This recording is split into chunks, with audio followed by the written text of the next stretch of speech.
safran de nos jours. Aujourd'hui, on va produire 300 tonnes de safran par an dans le monde. La vanille, c'est pratiquement 2000 tonnes. Vous voyez qu'il y a une énorme différence. 95% du safran produit dans le monde provient de l'Iran. Selon les années, on peut descendre parfois à 80%. Abonnez-vous au compte de Toamasina. Chaque jour des nouvelles vidéos sur le monde des épices, sur le monde de la vanille et des expéditions Ranger à travers le Brésil. Mais ça sera après le Covid.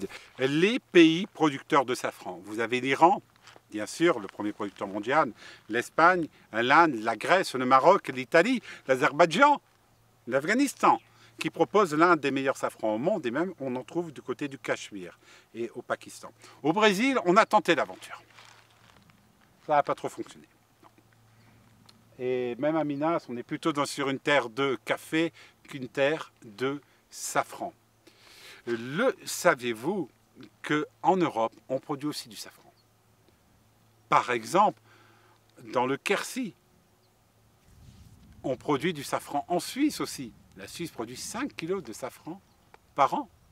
Et vous avez une petite production de safran que j'aime bien. Elle est à côté de notre comptoir. Elle est dans les web. Et c'est une productrice qui a fait des serres à 10 km du comptoir de Toamasina. Et elle produit un safran français du nord de la France d'une qualité exceptionnelle. Et en bas de la vidéo, je vais vous mettre son lien si vous voulez découvrir son safran. Car au comptoir de Toamasina, nous plébiscitons aussi nos confrères, surtout les confrères qui font du safran de grande qualité et qui sortent des sentiers battus comme nous. Car au comptoir de Toamasina, nous regrettons qu'il y a de plus en plus de personnes qui achètent des photos sur des bases de données pour faire croire que, au lieu de vivre l'aventure et être un chercheur d'épices, c'est un boulot ératant, fatigant, je vais vous dire stressant aussi par rapport à nos ventes, mais magnifique, car on arrive dans des paysages grandioses comme vous voyez là. Ici, je suis à seulement 20 km de Belo Horizonte. Et pour y accéder, regardez ces vues de drone.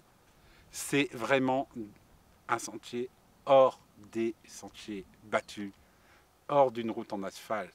Et par ici, nous sommes en train de voir pour acheter un terrain dans cette région et pour pouvoir produire nos gousses de vanille. Voilà, donc maintenant vous savez où nous allons nous installer au Brésil. Allez, à bientôt!